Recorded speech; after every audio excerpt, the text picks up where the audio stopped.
The Roman Empire was famous for its discipline, organization, and absolute military control. And yet, there's one story that still puzzles historians to this day.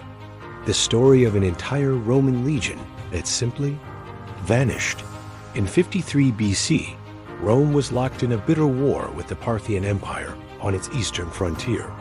The Roman general Marcus Licinius Crassus, one of the wealthiest and most powerful men in Rome, launched a massive military campaign.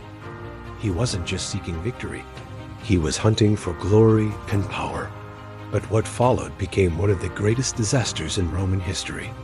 At the Battle of Carrhae, the Roman legions were ambushed and surrounded by swift Parthian cavalry.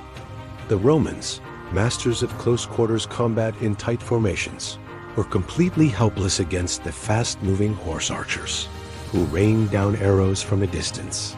The defeat was absolutely catastrophic. Tens of thousands of Romans were killed, and Crassus himself was slain. But around 10,000 Roman soldiers were captured alive. And this is where the real mystery of the lost legion of Rome begins. According to historical sources, these Roman prisoners weren't executed. Instead, the Parthians transported them far to the east, possibly to the borders of modern-day Central Asia. And then, they just disappear from history. Years later, on the other side of the world, Chinese records from the Han Dynasty describe a strange battle against an unknown army. This army reportedly fought in rectangular formations, using large interlocking shields, a fish-scale formation completely unfamiliar in the region. The descriptions are strikingly similar to the tactics of Roman legionaries.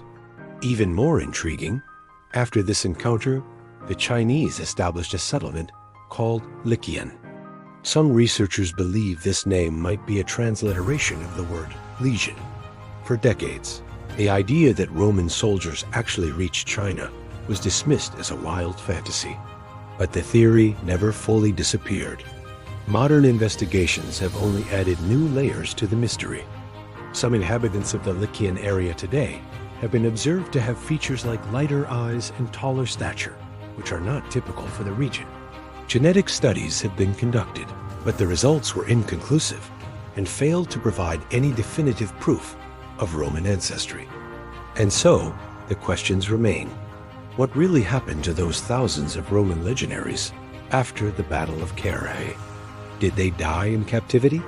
Were they slowly absorbed into other cultures along the Silk Road? Or did a small, determined group travel thousands of miles and leave the last traces of Rome at the very edge of the ancient world?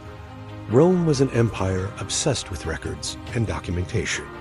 And yet, for this lost legion, there is no final answer.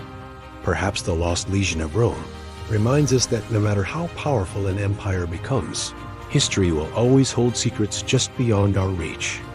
Somewhere between Europe and Asia, the footprints of Roman soldiers may still exist, men who marched as Romans and then vanished from the pages of history. And this is just one drop in history. Thanks for watching. If you enjoyed this story, subscribe to Drop in History for more amazing history every week. See you in the next video.